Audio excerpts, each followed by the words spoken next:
Good morning or good afternoon, as the case may be, everybody. Glad to have you with us. A very simple prescription. You know, people look at fair housing and they say, wow, it's really, really complicated. And the Fair Housing Act is 37 pages long, and I don't know if I can get through all of it. You know what? You can, because the prescription for compliance really requires two things. First of all, everyone who qualifies, everyone who meets our business qualifying standards is entitled to an equal opportunity to buy or lease the home of their choice, whether it's an apartment home or a single family home or a condo, a townhome. They are entitled provided they qualify. And once they have purchased or leased a home, they are entitled to equal enjoyment of that home and equal access to the home, as well as any related facilities, amenities, and common areas. Now, as far as our maintenance professionals go, typically they are not involved in that first part of the prescription. However, they have the majority impact on the second part of the prescription, the part where we have to make certain that everyone who's living there is enjoying living there. Everyone who's living there has access to all of the facilities.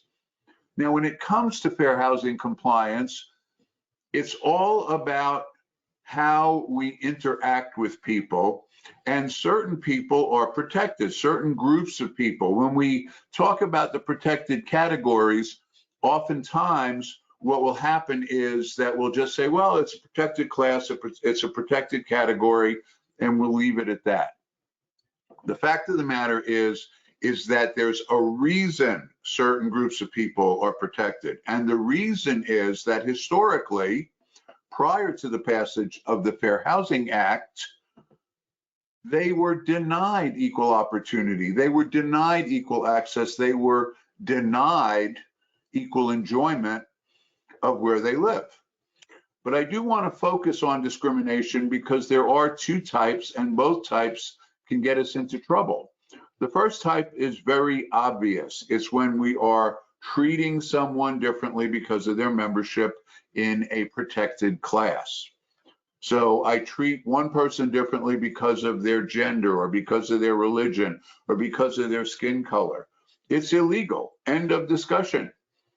It's illegal. Now, if you've been in this business for a while, you've probably heard this expression, treat everybody the same. Treat everybody the same. I know when I got into the industry, that's what they told me. Okay, treat everyone the same and you'll be fine. Well, guess what? Not anymore. And why? Because of something called different or disparate impact. Here, what's the takeaway? The takeaway is don't treat everyone the same. What you want to do is treat everyone in an equal and consistent manner based on their situation. So we're going to take away that treat everyone the same as far as fair housing goes. Now, as far as general business goes, this is particularly important for our service professionals. We are going to treat everyone the same when it comes to being friendly, being polite, and being professional. Would it surprise you to learn that for the past 6 years, the most often complaint that is heard in fair housing is about disability? Well, that's a fact. That is a fact. We've got to focus on disability for several reasons. One of the reasons is that not all disabilities are obvious.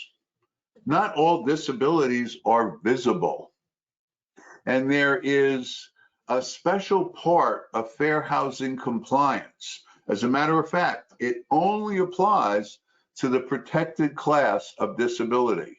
None of the other protected classes are afforded the opportunity for this particular kind of treatment. Only disability. And what does that look like to us? Well, to people who don't know, it looks like special treatment. It looks like different treatment. And you know what? It is. It is definitely different treatment.